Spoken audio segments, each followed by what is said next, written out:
Hi there, everyone. Welcome to another inspiring and informative edition of Jamaica Magazine. I'm Adrian Atkinson, taking you through the pages in this exciting half-hour journey. Coming up, we'll have more reflections of the past year with a look at the Ministry of Industry, Investment and Commerce. There's more to unpack, so sit back and relax. You don't want to miss any of it.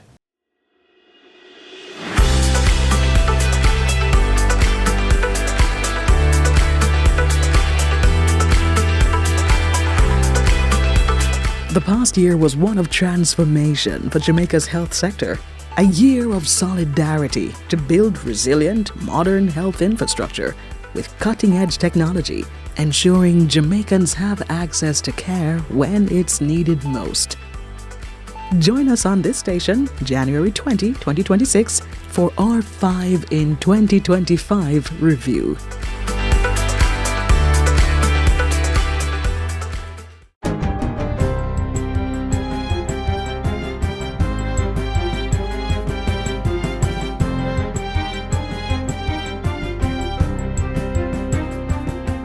Good day, I'm Theodore Henry and this is your JIS News for Monday, January 19, 2026.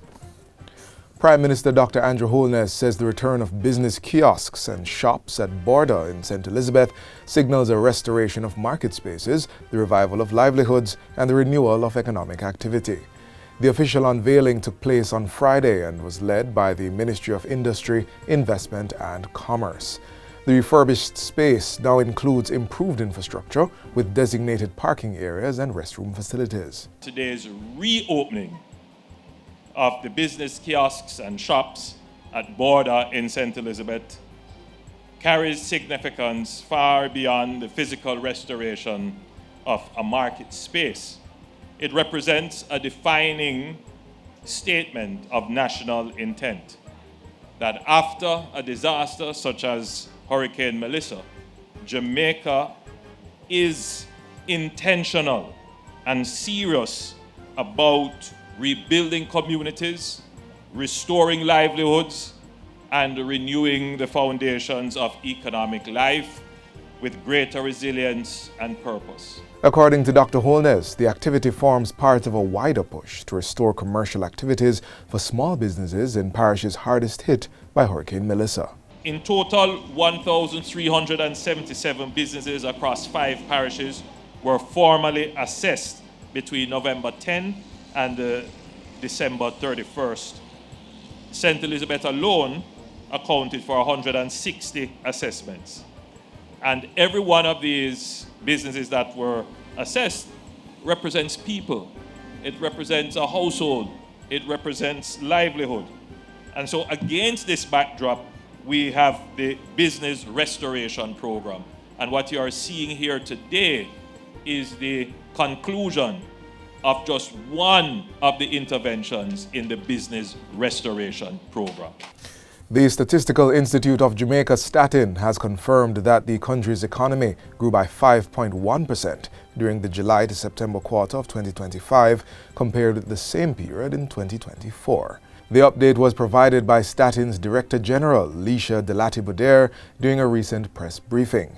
She says the performance mainly reflects continued recovery from the impact of Hurricane Beryl in July 2024, led by strong growth of 10.9% in the goods production industries. The agriculture, forestry and fishing industry recorded the highest growth at 20.9%, influenced by improved weather conditions. The services industries grew by 3.3%. All services industries recorded growth except for public administration and defense, which declined by 0.7%. As for trade, $1.2 billion in earnings from merchandise exports was recorded between January and August 2025. Imports for the same period amounted to $5.1 billion, resulting in a trade deficit of $3.9 billion. Compared to the same period in 2024, earnings from exports increased by 1%, mainly from higher revenue in crude materials, excluding fuels. Spending on imported goods increased by 3.7% during the review period, primarily driven by increases in the imports of raw materials or intermediate goods, up by 11.8%, and consumer goods, up by 9.1%. The figures represent economic activity before the effects of Hurricane Melissa. Meanwhile, Jamaica's unemployment rate stood at 3.3% at the end of October 2025, down from 3.5% in October of the previous year. The figures were released by Statin in its October labor force survey. Statin reports that overall employment levels in October 2025 were largely unchanged when compared with the same period of 2024. Total employment stood at 1,413,200 persons, which was 3,800 fewer compared to October 2024. Male employment stood at 757,000, which was 11,500 fewer than in October 2024, while female employment increased by 7,800 to 656,200. There was a notable decline in the number of employed youth from 174,000 to 163,600.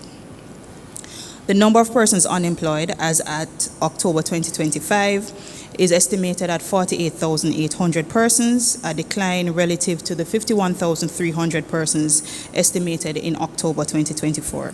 693,800 people were outside the labor force, representing an increase of 6,300 persons.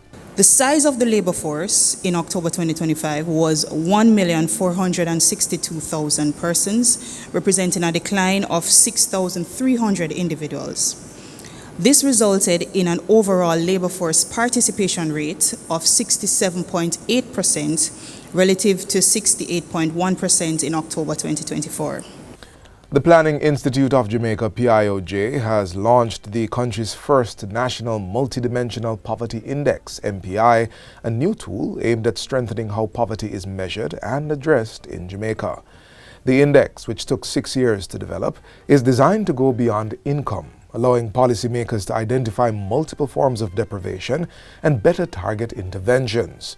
Speaking at the official launch on Friday, Director General of the PIOJ, Dr. Wayne Henry, said the MPI will play a critical role in shaping evidence-based policy. This index allows the government to identify multiple pockets of deprivation that a monetary measure by itself might miss, and to design and implement appropriate interventions towards those who need them most. It also enables stronger tracking and evaluation of poverty reduction strategies under the National Poverty Reduction Program and supports evidence-based decision-making. Meanwhile, speaking at a recent JIS think tank, Director of Policy Research at the PIOJ, Suzette Johnson, says the traditional way of measuring poverty does not always reflect people's lived experiences. But we know that poverty is more complex and very dynamic, and persons experience poverty in a variety of ways, not just about their ability to spend or buy their very basic needs. Persons have told us that when the poverty rates are released, it does not necessarily reflect their lived circumstances. The development of Jamaica's MPI was led by the PIOJ with technical support from the Oxford Poverty and Human Development Initiative and funding from the Caribbean Development Bank. The index is based on 15 indicators across 4 equally weighted dimensions: education, health, living standards, and employment. The Jamaica National MPI was calculated using data from the Jamaica Survey of Living Conditions, the country's most comprehensive annual socioeconomic survey. The government will be placing greater focus on strengthening the Jamaican family as a primary unit for national development. But what is now needed is a more coordinated and concentrated policy that is instrumental and directly targeted at promoting and supporting the family in Jamaica. And that's the next step for this administration. You're going to see developed far more targeted policies towards the family. Prime Minister Dr. Andrew Holness says there is a strong correlation between strong family units and a strong and stable economy, adding that the reliability, discipline, and consistency required for a modern workforce are traits primarily transmitted within the home. He was addressing the recent Heal the Family, Heal the Nation Day of Prayer. And finally, the Ministry of Education has reproduced learning kits for schools in regions most affected by Hurricane Melissa. This is to ensure continuity of learning for displaced students.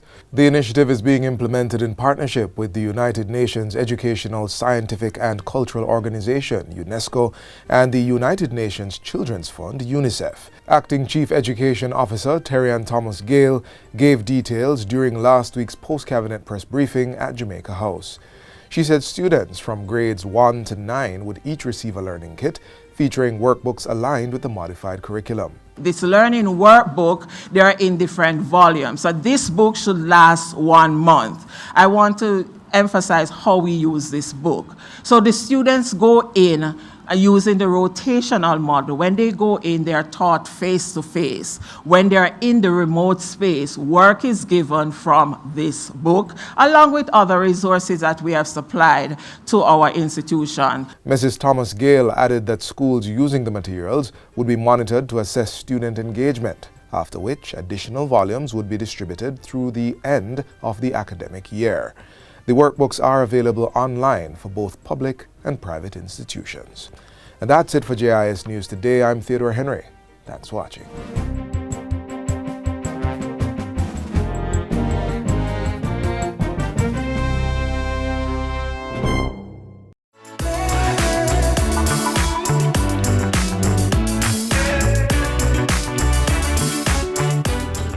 The Ministry of Industry, Investment and Commerce in 2025 was steadfast in transforming Jamaica's business landscape with initiatives to support innovation and growth.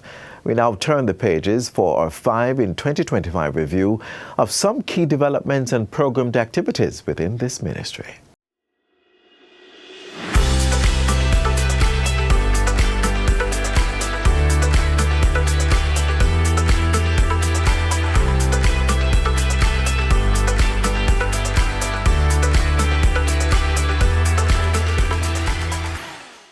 2025 was a year of decisive action for Jamaica's business sector, facilitated through the Ministry of Industry, Investment and Commerce. Policy and legislative reforms were advanced in 2025 to improve the ease, speed and cost of doing business. Among them, approval of the large-scale projects tax relief application regulations, supporting major investments and economic expansion. Work to update the laws governing the use of personal property to acquire loans also progressed. A joint select committee of Parliament conducting a statutory review of the Security Interests in Personal Property Act, SIPA, approved its draft report early in 2025. The SIPA is there to make sure it's much more inclusive. More ordinary people, more entrepreneurs can come in and get access to financial services, borrow money. The Business Ministry expanded its support for one of the industries on a growth path. Jamaica's creative industries received a major boost as $668 million was approved for local film productions under the Jamaica Screen Development Initiative, JSDI. Later in the year, the Jamaica Promotions Corporation, JAMPRO, announced that 90 new applicants were approved for grants under the initiative, bringing the total applicants approved to 91. Business services provided by the ministry also moved deeper into the digital age last year. The Company's Office of Jamaica, COJ, completed Phase 1 of its digitization work in February, setting the groundwork for Phase 2 to begin in October. Between April and August, COJ's online transactions increased by 21%, with 7% fewer in-branch transactions. The targeted effort has already reduced pending documents from 6,440 in August to just 384 in September, and the agency expects to fully clear the backlog by the end of October 2025. Meanwhile, the Jamaica Business Development Corporation, JBDC, strengthened MSME readiness, facilitating training in data privacy and protection for exporters. To improve our trade balance and secure long-term prosperity, we must make exporting a national imperative. Supporting this thrust, the Trade Board Limited launched its Export Academy, a groundbreaking digital platform that equips businesses with export-ready skills.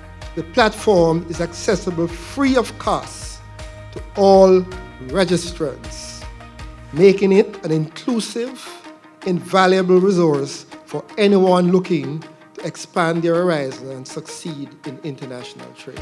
The ministry also launched its Accelerate Trade Facilitation program to further simplify and modernize trade procedures, reduce costs, and increase efficiency. The MIIC has and continues to champion strategic initiatives to improve the ease of doing business, cutting red tape, both at and behind the border. Following the passage of Hurricane Melissa, the Ministry of Industry, Investment and Commerce led a comprehensive business recovery effort. A special registration window was launched through the Charities Authority to fast-track relief organizations. Nearly 1,300 small businesses were assessed, with Cabinet approving $62 million to restore operations. As part of that, 44 retail spaces at Border St. Elizabeth were rebuilt. Right now, people just want to get back to get their business and selling. And the government, through my Ministry of Industry, Investment and Commerce, is building back 44 business places for the vendors in this area. The stalls were upgraded with concrete foundations, roofs fitted with hurricane straps, kitchens, bathroom facilities, and flood revetments. Approximately 40 generators were also procured and distributed to community shops and stores without electricity.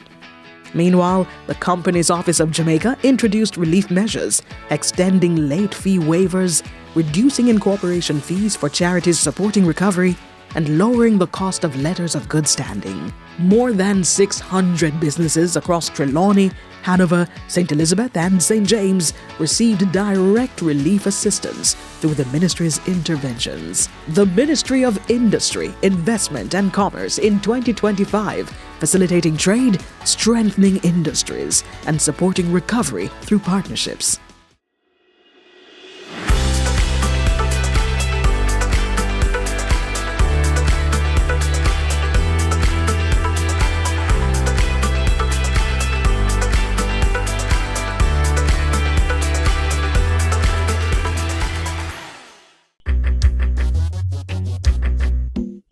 Nutritious food, succulent dishes, superior workmanship, and excellent service. Jamaica is on the go. Let's grow what we eat and eat what we grow. Let's harness the indomitable spirit of our most valued resource, our people. Let's support our local businesses. After all, buying Jamaican means building Jamaica. One of government's most critical tasks is protecting public service. The man charged with leading that effort is profiled in our next feature, as we look back at why he was among the Jamaicans honored with a national award in 2025.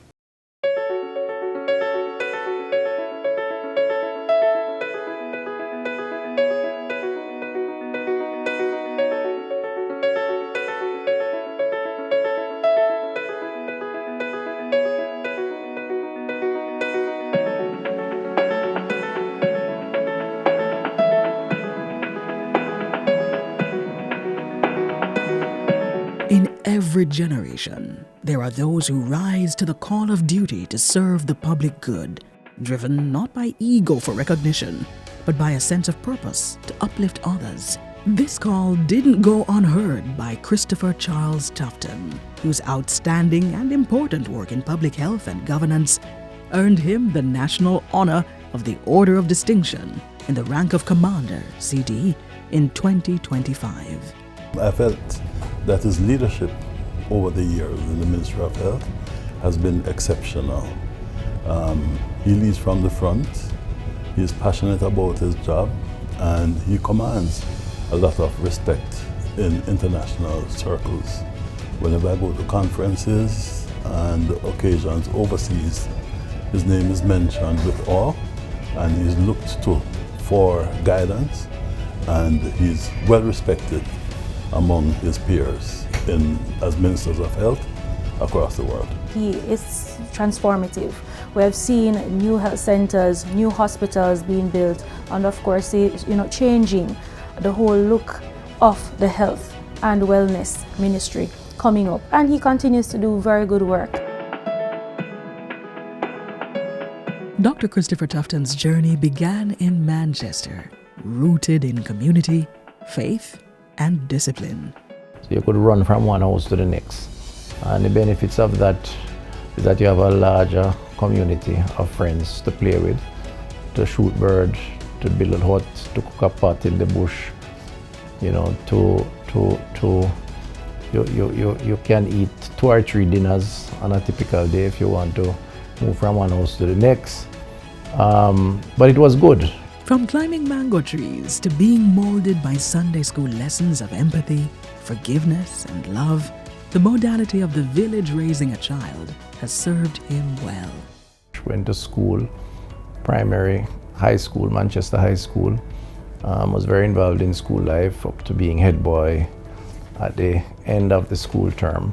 Worked for a year at Alcan, then went to the University of West Indies and worked in a number of settings before lecturing, going abroad, the US in the first instance of advanced studies, coming back, lectured, and then went to England where I did the doctorate. Dr. Tufton's academic path was not just about classrooms, but about life, exposure, and resilience. And in the initial stages, I would have never been able to afford it. I mean, I had to work before I went to university. I got scholarships to pursue my 3 degrees, and all of that is a function of just being focused, determined. For starters, it hopefully will say to other youngsters coming up that anything is possible if you set your mind to it. Dr. Tufton's perspective on life is that exposure is a great teacher. Exposure to life skills, to different cultures, to different places in the world. So for example, I believe in life skills of being able to, play a musical instrument. If you can speak a foreign language, if you can swim, if you can do a particular sport, whatever that sport is, and combine that with your academics and your particular career interests. Because what it does, it makes you rounded. And a rounded individual can survive far better than one who who doesn't expose themselves. I encourage people to travel and to expose themselves to different cultures, because we tend to get bogged down into thinking that our way is the only way, and it breeds a level of reclusiveness, if you want to call it that, and you end up not getting a better sense of the real world. The real world is not made up of a monoculture, it's a multiculture. And increasingly with technology and travel and all that, if you can coexist through partnerships, through tolerance, and so on, you end up having more conflict. As Minister of Health and Wellness, his visionary leadership transformed policy into action, bringing wellness to the center of public health. What I came to realize very quickly as a social scientist is that the human behavior component in the context of NCDs, which are lifestyle diseases, is as important as the clinical sciences. In health, you either prevent or you cure. Prevention is always cheaper than cure and better than cure. So we try to nudge people to more health-seeking behavior. So that's why we have nutrition policy, sugar drink restriction in school, Jamaica moves for exercise, executive chef to do more nutritious meals. We want to do trans fat elimination, because the idea, alcohol policy, tobacco policy, you want to get people to live lives that promotes wellness. In the crucible of the pandemic, when the world faced its gravest health crisis in a century, he led from the front. There are times when you really felt sad about it and it affected your own mental state, and you have to withdraw and find ways to recover. But that's the essence of leadership. You have to lead. Jamaica managed opening up gradually, open and close, so the virus slowly went through the population. claimed over 3,000 lives. But on a per capita basis, we were one of the countries that claimed that had lost less lives than some of the others. Beyond titles and offices in government, he's an author, teacher, and mentor, inspiring others to dream, to achieve, and to serve. He has his own charities that I know that he has been serving even outside of government, and help those who are in need, those who are vulnerable. So service has always been a part of his life. And of course, he has made significant contributions in the educational system as well, being a lecturer for many years. So, Minister, well deserved. Heartiest congratulations again, Minister Tufton. Very well deserved, sir. For service beyond self and leadership in public health, Jamaica salutes Dr. Christopher Tufton, recipient of the Order of Distinction.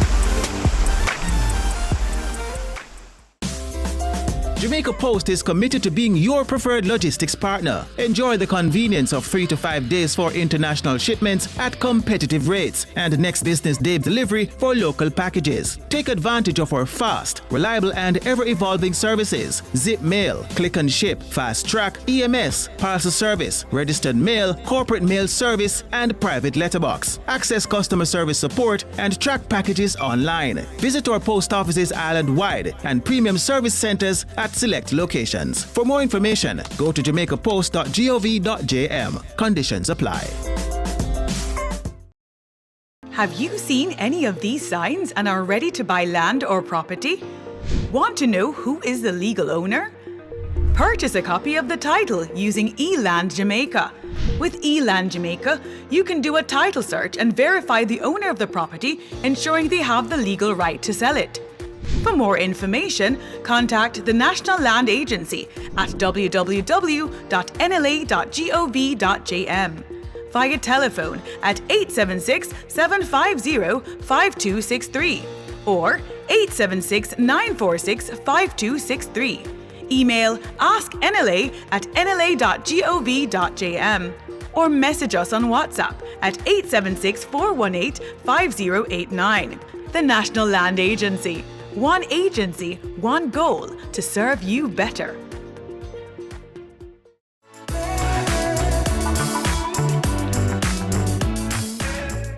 Our half-hour journey through the pages of Jamaica Magazine ends right here for today. But please, do join us again tomorrow on this same station for more news, features and information you can use. In the meantime, visit our website at jis.gov.jm for this and other offerings. On behalf of the entire production team, I'm Adrian Atkinson. Until next time, walk good and lend a helping hand where you can in this time of need.